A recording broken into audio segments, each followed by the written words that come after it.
Sometimes fighting the fight means that you have to do the one thing that you don't want to do. You have to fight for his forgiveness. You can't just hide here forever. At least I can't. I'm gonna stop this guy. Win, lose, it makes no difference. It ends tonight. This is my fight.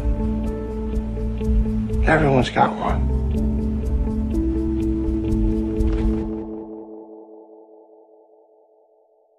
Listen. Listen. No, really listen. We've all made bad decisions, am I right? Decisions that have made us more and more jaded as the years have gone on. They increase our level of cynicism. They make us less likely to take chances and more likely to go with what ESPN wants us to do, to follow the projections. I've been there. You've certainly been there. And quite frankly, some of you live there. The Equalizer 2, the opening scene to that film, encapsulates this tragic outcome perfectly. In this scene, Denzel beats the shit out of 3 or 4 bodyguards and then eventually gets to his mark, the man who he was contracted to kill. He sits down with this man and in a very calm and stoic manner explains to him there's 2 different types of pain in this world. Pain that hurts and pain that alters. In my mind, when you bench a player, especially in the playoffs, you have to be prepared to take that hit. Pain that hurts is benching a player and he exceeds expectations. Maybe normally scores 6, ends up scoring 12. But pain that changes you, changes the structure of who you are, altering fantasy pain, is a performance that exceeds expectations and ends up being the mathematical difference between winning and losing. From a historical sense, it's Joe's benching of Tim Tebow versus the Commish in the first Brother Bowl. And just recently, it's Ed's benching of CJ Stroud, Week 9 versus Andy, a 33-point difference between CJ Stroud and Will Levis.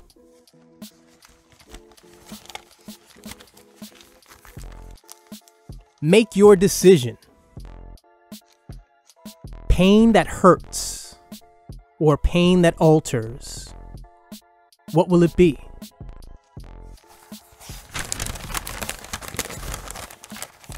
Oh, whoa, whoa. This is your round 2 prediction.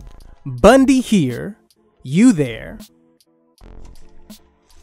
And yes, I mean prediction, not plural, because I'm only making one prediction for this round. One will be a fair and balanced observation of 2 teams. The other will just be an onslaught of insults and wishes of terrible outcomes that I'm hoping happens to one Guylander.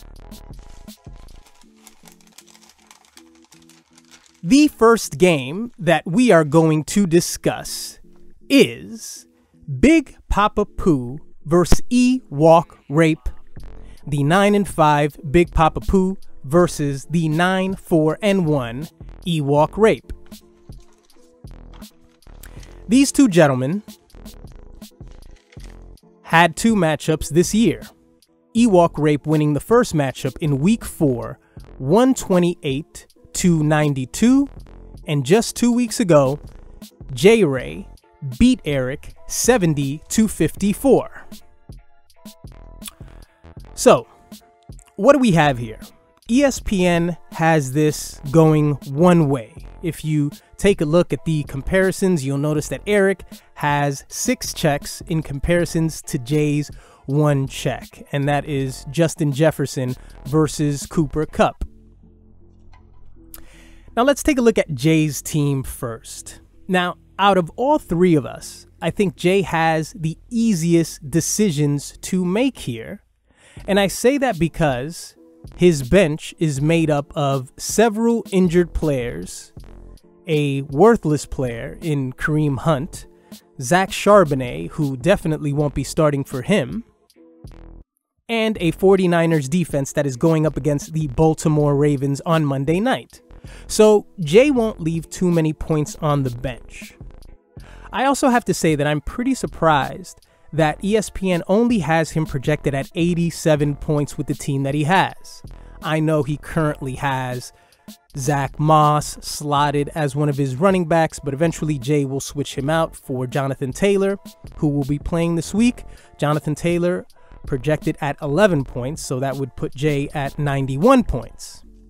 I'm still surprised that they see his players scoring such a low point total in comparison to Eric, because in my opinion, J-Ray has better matchups. He has Justin Jefferson and Amon St. Brown against one another. That's a divisional matchup in a very important game for both teams. Like I told you last week, Jay has the best wide receiver core in Davante Adams, Justin Jefferson, and St. Brown. And Davante Adams, of course, going against the Kansas City Chiefs. Here's where Jay's a bit shaky to me. And last week, I had told Big Papa Pooh that his pickup of the Packers is a questionable one. Now, I understand that the Packers are going against the Carolina Panthers, but you just can't trust the Packers. You just can't trust them. I mean, it's a good matchup, and one would assume that at the very least, the floor will be 6-7 points, maybe. But these are the playoffs. You play to maximize every position. You follow points. You try to dig them out. You do what a lot of bad teams do on a weekly basis because you have to win this game. I've said this before. I've said this for years. I don't believe in chasing points, chasing victories, and having to extract points from every slot. And you make this decision and you make the switch and that switch. But in the playoffs, it's absolutely paramount that you do that, especially with your defense. I think you got to do a bit better than the Packers. Now, again, projections, it says that the Panthers are the 30th against defenses. We know that their offense is horrible, but at some point, your defense has to prove that they're capable of getting over 10 points, which is what I think you should be aiming for now that you're in the Final Four. Week 9, the Packers scored 12 points. That was against the Rams, and I don't think the Rams were what the Rams are now. They didn't have Kyren Williams. I think Cooper Kupp was in and out of it, and at one point, Matthew Stafford was injured. 12 points against them and 14 against the Detroit Lions, who a couple of weeks ago weren't shit either. So, although I understand that it's the smart move to go with, something tells me that the Niners are going to get a better point total than the Packers, but that's a risk. That's the risk that you take. It's not wise, I think, to start them against the 4th-ranked team against defenses in the Ravens. That might not be wise, but afterwards, you'd be a bit surprised to see what the totals will be. Now, Dak Prescott against the Miami Dolphins. We, of course, assume that this is going to be some sort of a shootout. There will be some level of points scored in this game. It certainly wasn't the case last week, but Dak Prescott projected at 18 points here. The Miami Dolphins are 16th against quarterbacks. And that's about it for Jay's team. That's all I really have to say here. As I said, he has nobody in the bench to start. He does have Alvin Kamara going out there tonight against the Rams. Let's see how that starts out. Let's move on to the MVP of the season, Ewok Rape, the two-time MVP, now 2 consecutive MVPs. Eric has the better team. He has the better team in this matchup, but he does not have great matchups. He has Jalen Hurts against the Giants. Apparently, the Giants are the 14th ranked team against quarterbacks. I don't know how the fuck that works. Christian McCaffrey against the Baltimore Ravens. Now, I will say that Christian McCaffrey it doesn't matter who you match him up with. It doesn't matter what team you put him against. But in a playoff matchup, does that mean that Christian McCaffrey easily scores 15 points and just does that? Maybe. He scored 36 points against the Arizona Cardinals just this week. Does it mean he scores 36 points? Probably not against the Baltimore Ravens, but you could quite easily see McCaffrey having just a decent game with 15, 12 points. It's possible. And Kenneth Walker III against the Tennessee Titans. You have Cooper Kupp tonight against the what the fuck? I'm blanking out. New Orleans. Who dat? Wait, can I ask you a question? When did the Cincinnati Bengals start saying who they? Like they always say who they. I remember that the Saints would always say who dat. Who started that first? I have no clue what these teams are doing, but I always see Cincinnati say who they. Anyway, Cooper Kupp against the Saints. You have Mike Evans against the Jacksonville Jaguars. Jake Ferguson, who, if I'm not mistaken, hasn't done much over the past couple of weeks. Well, he's got a week 13 against the Seattle Seahawks, but with exception to that game, he hasn't really popped since week 9. So Jake Ferguson here is going to be somebody that Eric's going to have to watch. Now, here's where Eric's moves become very pivotal here. This is when it gets real crucial. This is the pain that hurts or the pain that alters. He's got Ramondre Stevenson here against the Denver Broncos, who are the 31st against the run. Ramondre Stevenson coming back from injury here. He hasn't played for about 2 weeks. Before that, he had a 15 in week 12 and just 1 point. I'm assuming that's when he got injured. In between that game, he had just 1 point against the Chargers. So the difference maker here could be Eric benching Gus Edwards for Ramondre Stevenson, and Gus Edwards' chances of scoring have they've kind of increased, haven't they, with the injury to Keenan Mitchell. I know that the Ravens have placed Melvin Gordon. Every time I think of Melvin Gordon, I think of the commish, because I think the commish had a short-term frustrating relationship with Melvin Gordon, I believe. I think that was the case, but they have signed Melvin Gordon and put him on the practice squad. Maybe he's going to be on the field. I'm not sure. But Gus Edwards, is it possible that he could get in there for 3 touchdowns like he did against the Arizona Cardinals in week 8 and he scored 27 points? Week 11, scoring 2 touchdowns, just 62 yards. He's very touchdown dependent, of course. 18 points in that game. And just last week against the Jaguars, he scored 12 points with 1 touchdown. And also, in addition to that, there's Jalen Waddle, who's on Eric's bench as well. I think that if Tyreek Hill wasn't playing this week against the Dallas Cowboys, Eric would have slotted him in the flex instead of Ramondre Stevenson. But will that be the difference? Is that going to be the difference? Is Ramondre Stevenson going to score 7 points and Jalen Waddle goes off for 23? It's possible. You never know. It is the playoffs. So the way I see this matchup is, I think this is Eric's game to lose.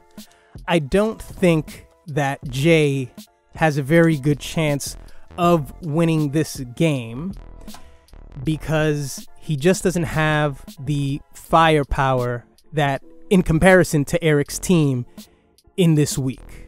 The potential for Jalen Hurts to have a ridiculous game against the Giants is there. Of course, the potential for Dak Prescott to do that against Miami is there too, but Dallas is playing on the road, and as we have all learned recently, Dallas is not the same team on the road as they are at home.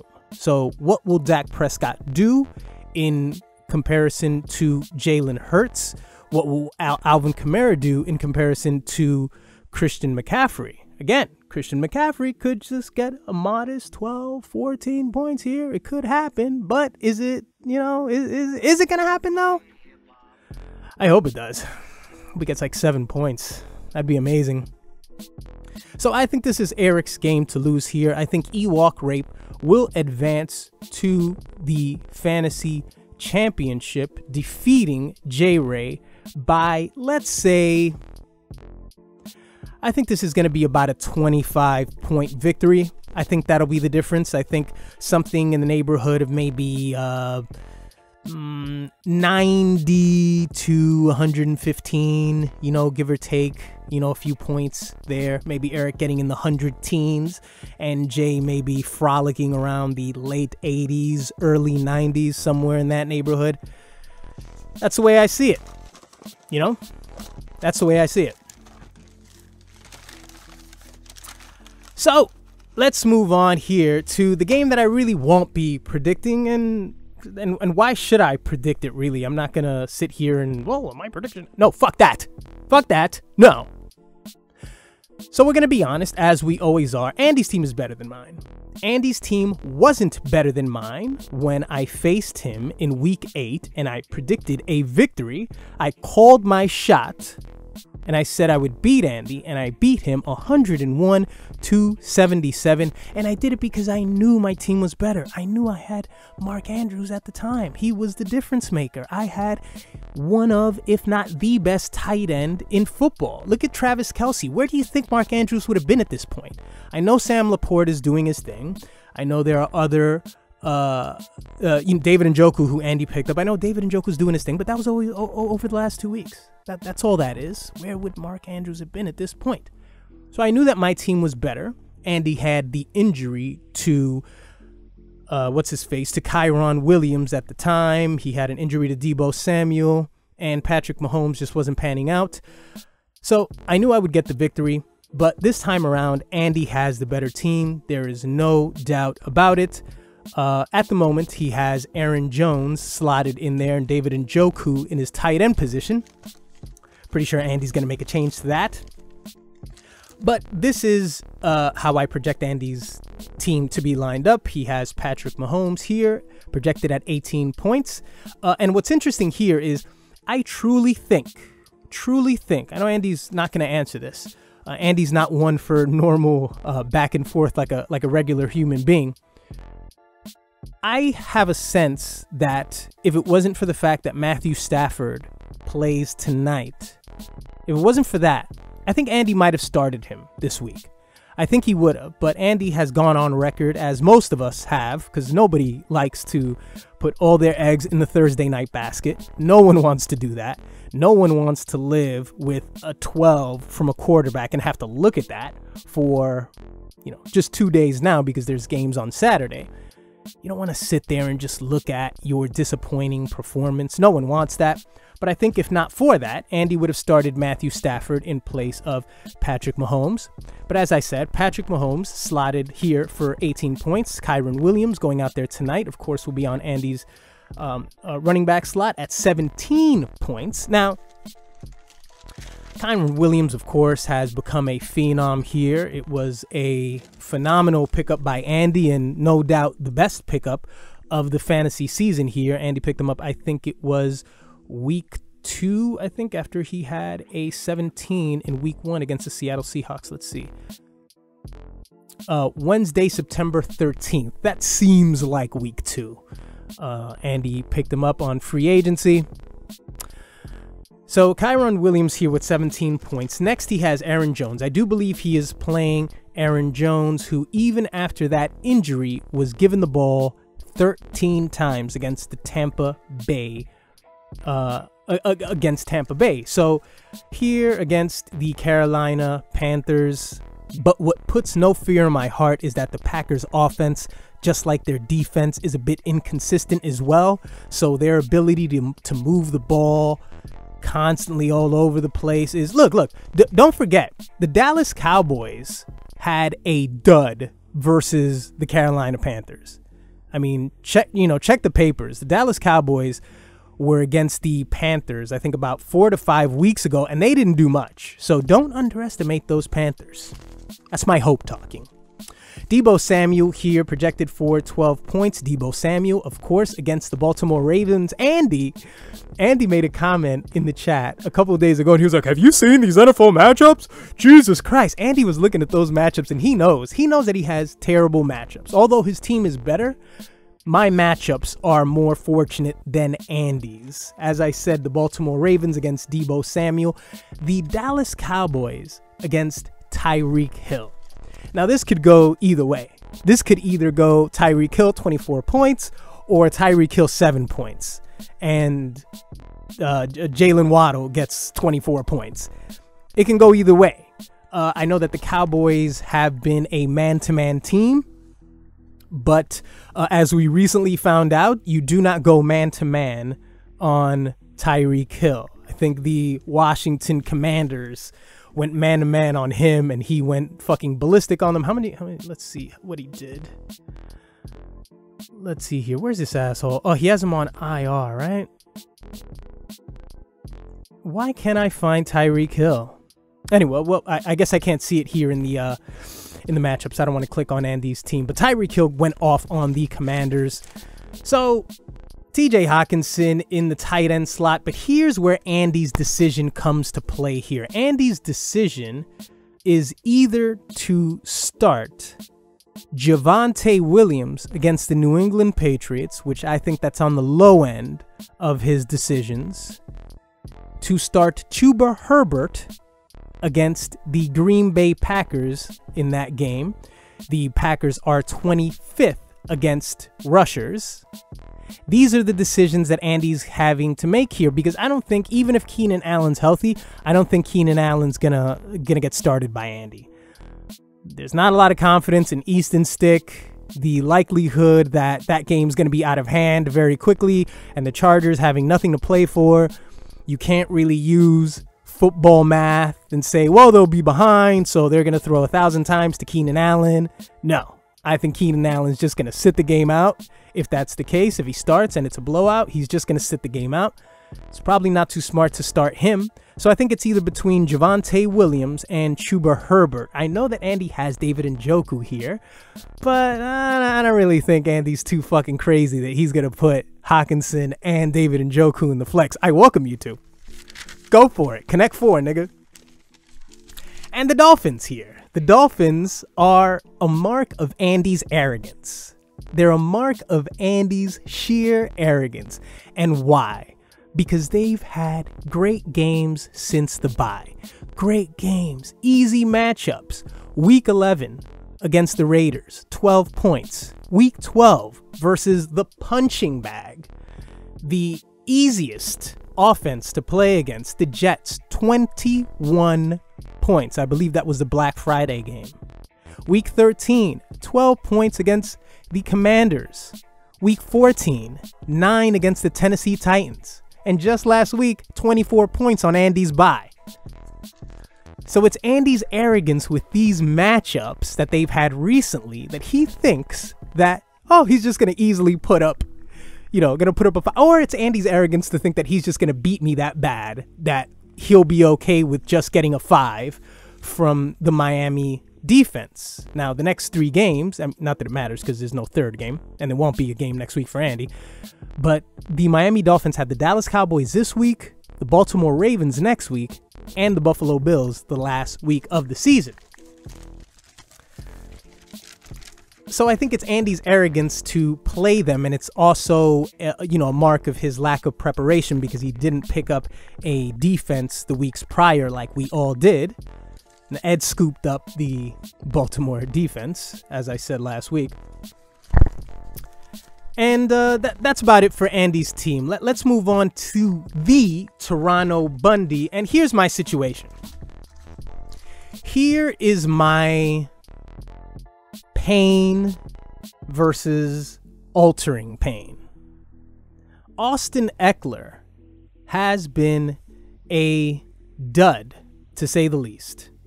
I know it, you know it, the whole world knows it. And I also have to say that I jumped back into his podcast. I don't listen to his podcast every single week. I think Jay once said that I listen to it every week. I don't. I just listen to it just for insight when he was injured at the beginning of the season.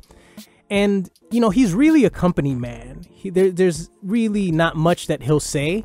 I know that that's the smart thing to do. Maybe he's been instructed by the team. Don't, give out too much information or anything. But just Austin Ekeler just has a cucked personality. Just the way that he communicates. He's just like, I'm just going to do what, when I have to do. And, if I get the ball, and it's so gross. It's so gross to listen to, Gross because of the way he's performing and the way that he talks. If he spoke that way and he got 15 points every week, I wouldn't give a shit. But Austin Ekeler here is making me make one of those decisions, quite possibly, against the Buffalo Bills on Saturday. Just 2 points last week. As I said, it wasn't his fault.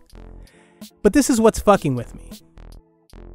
So the Buffalo Bills aren't great against the run. They're 17th against the run. But it's the new coach. The new coach who, if I'm not mistaken, is their, one of their position coaches. I think he was a linebacker coach. The new coach makes me think that something new is going to happen. They're going to breathe new life into this offense. This thought of competition, as Brandon Staley said a couple of weeks ago, and he was like, oh yeah, I encourage competition. Competition with Joshua Kelly? What kind of competition is that? Competition is Jaylen Warren against Najee Harris. That's competition. That's a competent backup or change of pace back who's showing bursts of potential. That's Chase Brown and Joe Mixon. That's competition. It's not you taking the spoon out of Austin Ekeler's mouth when he's already malnourished. You're taking the spoon out of his mouth and you're feeding Joshua Kelly, and he doesn't deserve to be fed. He deserves to be locked away in a fucking cell somewhere, never to be seen again. Who the hell's going to start Joshua Kelly other than Jay and Team Bundy earlier this year? But Austin Ekeler's forcing me to make a decision here to bench him in and being replaced by a player who I was surprised to get this week, Devin Singletary. I woke up Wednesday morning and I was like, huh? He was at the very top of the running back pool and he was projected with 10 points. I would have thought one of these guys would have snagged him up just for the sake of snagging him up. I mean, just like I think Andy picked up David Njoku. I think he just picked up David Njoku just to take him because he's not going to play him. I was very surprised to get him, and now that makes the decision even harder because Devin Singletary is going against the Cleveland Browns with no C.J. Stroud. But just last week, without a C.J. Stroud, with Case Keenum, Devin Singletary was given the ball 26 times with 121 yards, 16 fantasy points, and 12 fantasy points before that against the Jets with just 13 carries. So my logical brain here is telling me start Devin Singletary 1 p.m. on Sunday and bench Austin Ekeler. But here's the altering pain. The altering pain is if Austin Ekeler somehow gets 15 to 18 carries and then scores 17 points. And what's the floor for Devin Singletary at this point? Well, with the carries that he's getting, maybe the floor is 6 or 7 points. Realistically, That seems to be Austin Ekeler's ceiling. So, although I'm complicating it and putting a lot on it, the decision might not be as hard as I think here. But we'll see what I'll do. Ja'Marr Chase's injury hurt me so much because now I have to trust Zay Flowers. And I spoke about Andy's lack of preparation. And I guess this speaks to my lack of depth in my bench here, just having Zay Flowers as my backup wide receiver. Of course, I had Michael Pittman, but I'm still happy that I dropped Michael Pittman because I have one of the rising stars in Rachaad White here going against the Jacksonville Jaguars. Now, what's going to happen with Zay Flowers against the 49ers? Well, the 49ers aren't that great against receivers. We've seen what happens to them against receivers. I saw how Ja'Marr Chase cut the 49ers the fuck up earlier this year. Maybe they might have been a different team, but I'm going to have to start Zay Flowers. Not even looking at Jaylen Warren. And of course here, the confidence starts are Joe Mixon against the Pittsburgh Steelers and Josh Allen against the LA Chargers. Josh Allen's going to have to be a monster in this game for me. And I know that there's only a small window because the possibility of Josh Allen playing most of the last quarter isn't very likely, but he has to be a monster. He's got to be the Week 12 monster that I was against Ed. 39 points. 2 touchdowns, 1 touchdown. I believe he ran one in. He ran in 2 touchdowns and threw 2 touchdowns. 339 yards against the Philadelphia Eagles. Is it possible? Yes, it's possible. Will they be so run happy against the Chargers offense? I don't think so. I think that's a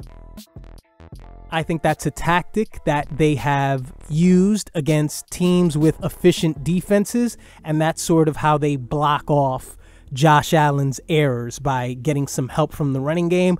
I don't think he's going to need a lot of help against the Chargers. I see this going in my favor. He is projected at 21 points. I'm hoping to get something north of 21 points. That would be amazing. That would be awesome. Of course, I picked up Jay Moody. Hopefully, if the 49ers have some failed, I'm hoping that they'll have some failed drives and Jake Moody can pick up some kicks. Dallas Goedert here, who I might bench and start Isaiah Likely, but that's 2 Ravens receivers, so I don't know how that's going to go, but that's a decision that I'll have to make. Not nearly as hard as the decision of Austin Ekeler versus Devin Singletary. Or maybe it's an easy decision. I don't know. I've been so beat up by poor decisions over the years. Obviously, I haven't made the playoffs in 5 years. But how funny is it? Like, how righteous is it that at this point, Andy, you meet me? If you want to get to that 4th championship, you got to get through me. Isn't that poetic? Doesn't that add to the lore of this league? I know you don't care for it much, but that's what I live for. I live for the moments where if a player steps into a new level, in order to get to that level, they got to break the man who made that level. You understand? 5 years I haven't made it. And at this point, we're tied. This week, we're neck and neck. 3 chips each. You have 3 more victories than me. 3 more victories all time than me. Right? So we're here neck and neck. I cut your head off. I destroy all your plans of a dynasty. Send you right back to the Shadow Realm, picking up 7th or 8th during the draft. Because that's the advantage.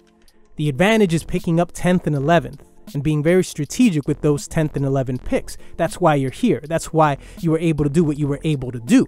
And partly because you've been lucky as shit the whole entire season. But in my opinion, this is where your luck stops here. Because is Deebo Samuel going to do what Deebo Samuel has done against all these teams? And at the same time, is Patrick Mahomes, is this going to be the week that Patrick Mahomes finally gets 30 points? Is this going to be the week that happens? If Josh Allen goes off for 30-something points, which that's not too likely, and it's only not too likely because he's probably not going to be in the game that long. But if he goes off for something in the late 20s, what's going to happen in response of that? Puka Nacua is on your bench. Ty Chandler's on your bench. You're going to leave a lot of points on the bench. But are those players that you select, are those going to be the players that'll get you through to the next round? Are they, Andy? Is that what you believe?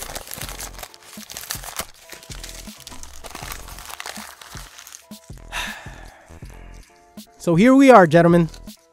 Here we are. The Final Four.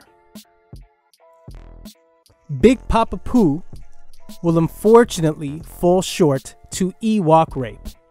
And what I am calling for is the second Brother Bowl. That's what I'm calling. That's why earlier in the installment I said the first. In order for one to be the first, there's got to be a second. See, before that we said the Brother Bowl. I said the first.